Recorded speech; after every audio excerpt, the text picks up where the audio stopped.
Hey everybody, it's Christine Ernst, the Fat Ass Cancer Bitch, coming to you from the Cozy Writing Cottage, which is very cozy on account of my new heated vest. Ha ha! The collar is heated, the pockets, and its panels in the front and the back. This is a game changer. I'm also wearing my battery-operated heated socks, which I won't show. I will show you. My battery-operated heated socks. Look at those. Aren't those awesome? Which will make being here in the cottage and being in my also not well enough heated jewelry studio across the yard.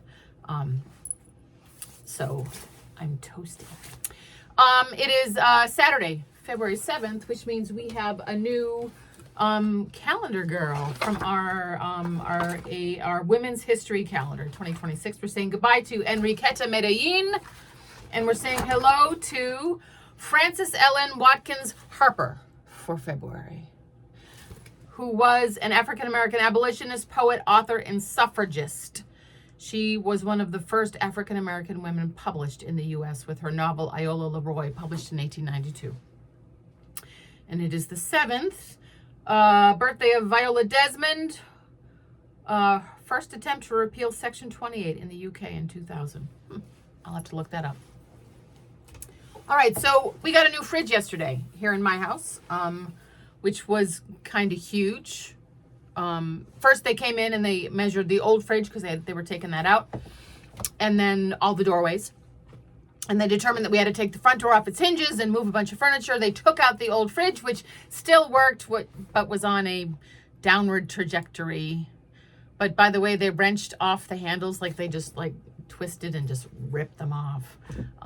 Clearly it is destined for the scrap dealer.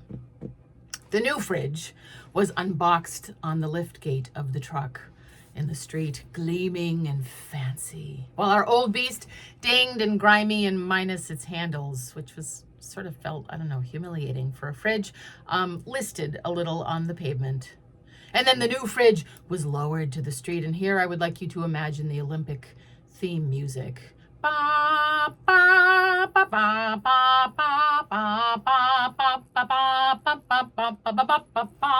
And then it was brought into the house, which involved some complex math in which the doors of the new fridge were opened and then angled. The whole thing was angled slowly and turned with exquisite precision through the front door with the tolerance of perhaps a mere centimeter on either side. These two men worked in almost silent synchrony, like pair skating or trapeze artists. It was nail-biting and beautiful to watch. They parked it in the kitchen and left. Getting it installed and functional involved, sadly, or challengingly, a flat bar and a little bit of trim to make it fit back in the pocket. And I did have to go to the hardware store for a new brass fitting and something called a brass ferrule for the copper water line, which had begun to leak. Thank you, Chuck at Ace in Forestdale, for the assist. It is a magnificent appliance now that it's installed and hooked up and all filled. Some fun facts. It costs more than my first car. If you gently double tap the door within a door, it will magically light up in the color of your choice and go clear to reveal what is inside. Tap, tap, blue light. Spectacle of the condiments. Tap, tap, green light. Oracle of the leftovers. What shall we have for dinner? Tap, tap, red light. The icebox of doom. You can program the whole show with an app on your phone. It has ice in the door and also in the freezer down below. It is 3 cubic feet larger than the last fridge we had, and I have promised not to fill it up with jam and jars of pickled vegetables from Job Lot. Our old fridge with its broken water lines and duct tape crisper bin and constantly whining freezer fan and jiggly left handle served us mostly well for 10 years, 12 years. Is that enough these days? Do I have a choice with planned obsolescence?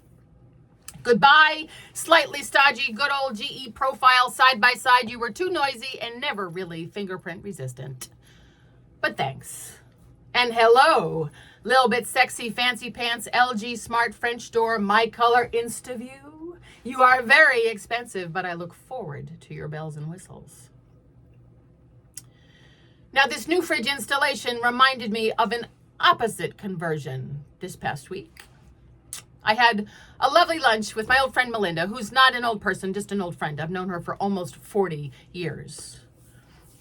While we talked and laughed, I became aware that a rather formidable 80-ish-year-old woman across the restaurant kept staring at me. And as she rose to leave, she slowly came over to our table, her eyes narrowed and wagging her finger. "How do I know you?" she asked a little accusingly. She was not familiar to me, but she was insistent, and I tried all the usuals. My name, my town, my husband, my shows, my socials, my job, my old job. No go, but she decided that we must have met through her antique business and handed me her card. Totally possible. Her name was Jackie. And as I tucked her card into my wallet, Jackie gestured to my hair and said, "I know you're a certain age with the gray hair and all and the updo, and I mean it really works on you and you look okay right now." I wasn't sure where she was headed with that, but I thanked her and laughed and said that I will turn 60 this year. And she said, "Oh, I can see that, but I bet you were a real knockout when you were 22. Melinda, God bless her, knew me when, piped up brightly, "She certainly was."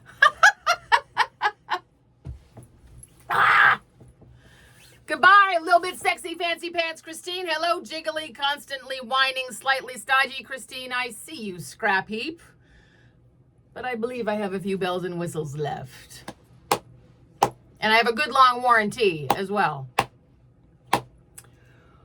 So that's the big news from my week, along with my heated vest and my heated socks.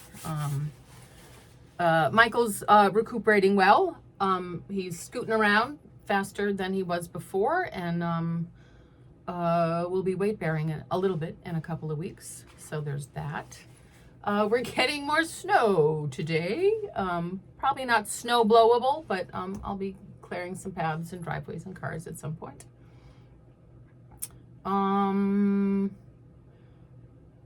I hope you are well. I hope you're taking good care of yourselves. I know that the news is a lot to absorb right now, and take in and understand. Stuff is changing. I want you to have some faith in that.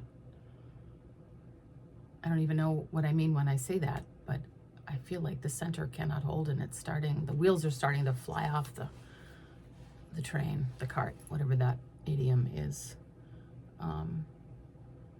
The tyrants are falling. It is almost the year of the fire horse. February 16th gets us into the year of the fire horse, and we are going through the last throes of the year of the wood snake and the sloughing off that which does not serve us. Maybe you too have noticed that stuff that no longer serves you has exited your life in a spectacular fashion, or you have just quietly made a change and moved on.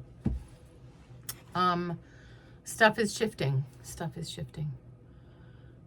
And I'm sticking to that. And I'm gonna go open my fridge some extra today because it's so fancy. It has the little door that lights up. It has a little door inside of it, so you can just open that one little door to get at your milk and your juice, the stuff that you use the most. And I just want to pull out that freezer door and just see how beautifully organized it is. And get some crushed ice. Not that I use a lot of crushed ice, but it has crushed ice. I hope there's something new and exciting for you too this weekend. Oh, the Super Bowl, that thing tomorrow. I'm gonna watch it for the ads. And secret, I want the Seahawks to win because Kraft is all over those Epstein files, right? And I don't think the woman who owns the Seahawks is anywhere near the Epstein files. I may be wrong on that, but at least that's what I've heard. Jody someone. May the best team win in all things. May right prevail. May good prevail. Keep the faith because you are beloved and you can come as you are and you will find delight today. Keep the faith.